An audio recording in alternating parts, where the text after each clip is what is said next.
Hey everybody, Coach D Giovanni here. Uh, just gonna put a little clip together here showing one of the defenses that we would play. We call it our Viking Press. This was passed along to me from Coach Corey Willie, who I worked with over at St. Anthony's. Now teaches internationally.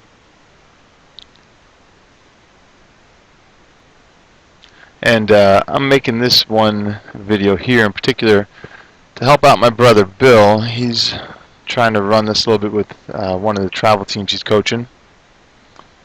So we'll take a look at it. Really a very simple press for really all levels. We've run it from middle school up through our varsity with great success. So I've got the defenders here. This is our basic format. It's sort of a 1-2-2. We're defending this goal here.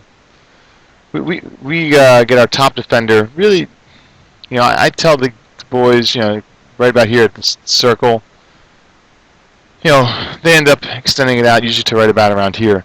And just for note here, X4 and X5, these are usually our two biggest guys back here.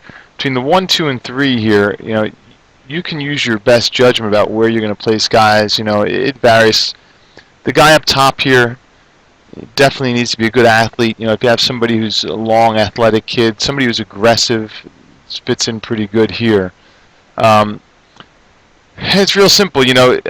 This guy's job is to take the ball and just funnel it one side or the other. It doesn't really matter which side, but as he starts to funnel it, and here, let's give a couple offensive players. So let's just say here, okay. And if this guy's got the ball, we just want to, again, we want our X1 defender to start to funnel him in here.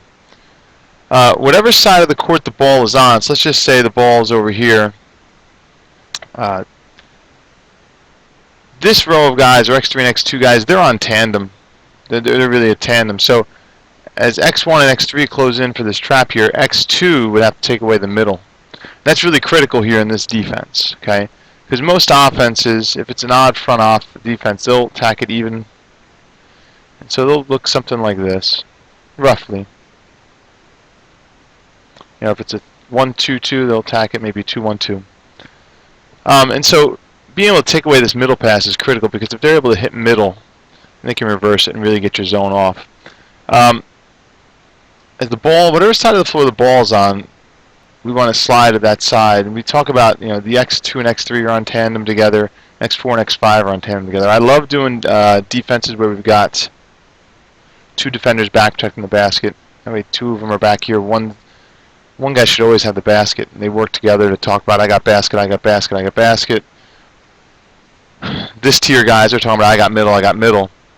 And if this pass was thrown, if we reverse this pass, so let's just use this. So if he reverses this ball over here, and they start to bring it over here again, then our X1 would slide here, our X2 would slide over here, looking again to get this trap in this vicinity. And here's where X3 would have to slide away and take the middle. These two gentlemen back here, they would slide over, and he's got the basket now. Really important. And they're allowed to, our back guys, if they don't have the basket, they are allowed to, and we encourage them to get out and take away this next pass up the sideline. So as they look to get into this trap right here, he's looking away to take this next pass way. If he's slow to get there, and this pass happens to get here, well, we can just get right into this trap right here. And again, he's got basket, he's got middle dropping down a little bit. Okay, he can look to take away this pass right in here. It's really effective. It's great at getting the ball out of their primary ball handlers. You're forcing other guys to handle it, because what happens is their point brings it up, and he's faced with this zone, this half-court zone trap. He gives it up, and so you're making some of the less dominant ball handlers handle the ball and have to make decisions with the ball, and it really breaks teams out of their rhythm. So this is the Viking Press. Highly recommend it. Easy to teach, relatively easy to teach to all ages. Very effective. Here's a website link to it, which breaks down the slides as well. Real simple. Again, I can't say enough about the success that we've had with this, and really minimal teaching time that we need with it. So hope this helps some of you guys out there, and best wishes.